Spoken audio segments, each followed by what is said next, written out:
jump over the winding gears. Of course, if I land on any of these gears at any point, I do take damage, so that just so everyone knows, in case you didn't already.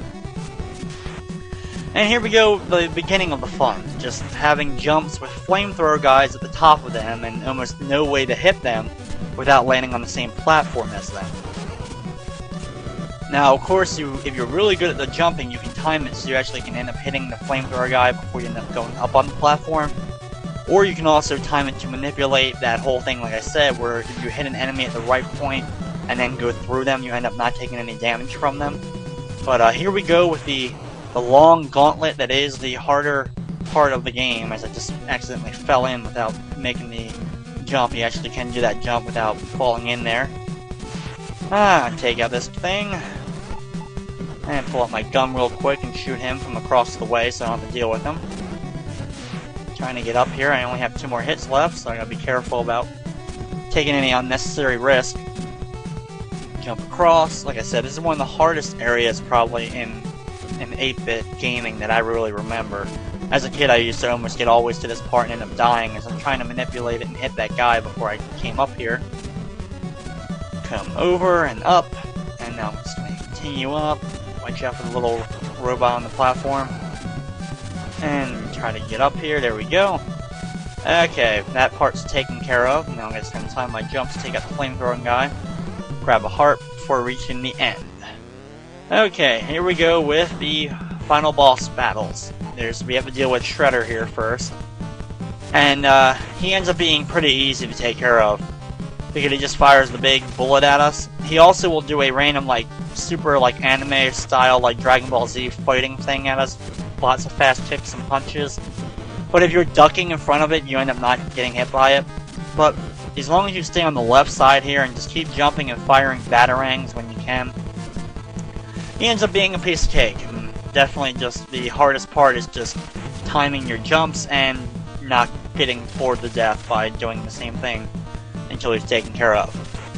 And waiting and waiting and waiting. He's going to jump back over here, and I hit him some more. Shredder is almost taken care of here. If he was Super Shredder, he may have an actual different move, but as far as I know, he's just regular Shredder here. And continuing. Like I said, there we go, he's done. After he's taken care of, we get the final cutscene here, as we have the Joker welcoming us to the final boss battle. And here we go, the final boss battle with Joker. Now, he fires bullets as well as he summons lightning.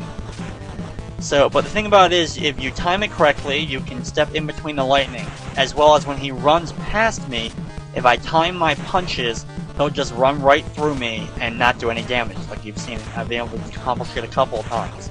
Like right there.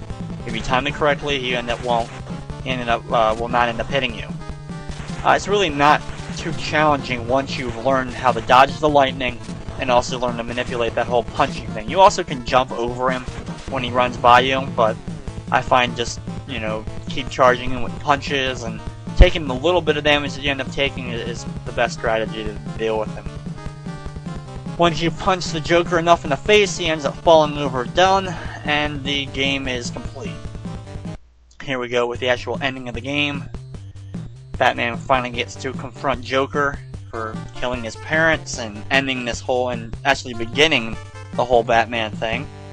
And flings Joker out of the building, and we get to see Joker fall to his very violent death out of the top here and crashes to the ground. Actually really nicely done 8-bit style things here. Done kind of like a movie frame style thing. And, really actually pretty well done. Zooms in on the Joker body, and we still see that he is still smiling even though he's been thrown out of the building and crashed into the concrete.